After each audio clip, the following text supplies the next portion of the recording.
He said that he would be blind in the right eye, and that it would be like a floating grape, unstable, twitching in the socket. And that the left eye would also be defective. But he sees through this eye. And it would have a thick film, something like that of a fingernail, over it. And at the same time, it would be green like glass. He referred to it as being like glass because glass made in early times tended to be green because of the chemicals which were used in the making of the glass. As you said, Dajjal aynuhu khadra kazujjaj. The Dajjal's eye will be green like glass.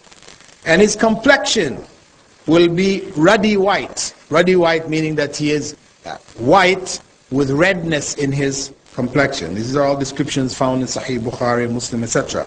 His forehead will be prominent and his neck will be wide. Right? His forehead prominent, meaning that it's protruding, it's large and it's protruding forward, and his neck would be wide. You know, something like Mike Tyson, you know, he's got a neck that just seems to connect with his head, right? I'm not saying that Mike Tyson's Dajjal now, so please don't go and quote me on that, huh? Anyway, the point is that he'll be very powerfully built. I mean, this is actually people who are, you know, heavily built. He will be described in that way, very powerful built. And his back, because of how many muscles, the muscle that he has, his back will tend to be curved, you know, almost like a hunchback, right? Because of the bigness. You see people who do a lot of weightlifting and that when they start to walk around, they start to walk around like this, you know. So he will be like that. And his feet will be wide set apart. He will walk, you know, normally people, their feet, you know, turn inwards like this. Well, his will be walking wide set apart. And his hair, he'll have a lot of hair on his head. It will be in curls or locks. And they would be, as the Prophet ﷺ described, like small-headed snakes coiled together. And he will be sterile. He will not have any children. And according to the Prophet ﷺ, he most resembles Abdul Uzza ibn Qattan, or Qatan, ibn Qatan, from the Mustalaq tribe of Khuza'a, who died in pre-Islamic times.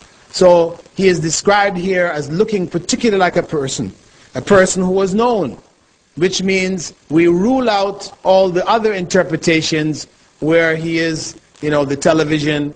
You know, you have some people say, you know, he's got one eye, like the television, it's just one big eye looking at you, so it's the television. Or some people say, well, no, it's Western civilization, you know, because when it says that he is blind in one eye, that's his spiritual eye is blind, he's a materialist. So they say material civilization.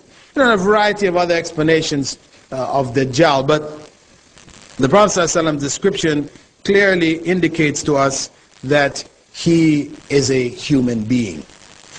Furthermore, Prophet ﷺ said that there would be written between his two eyes on his forehead the term kafara, which would be visible to both the literate believers as well as the illiterate believers.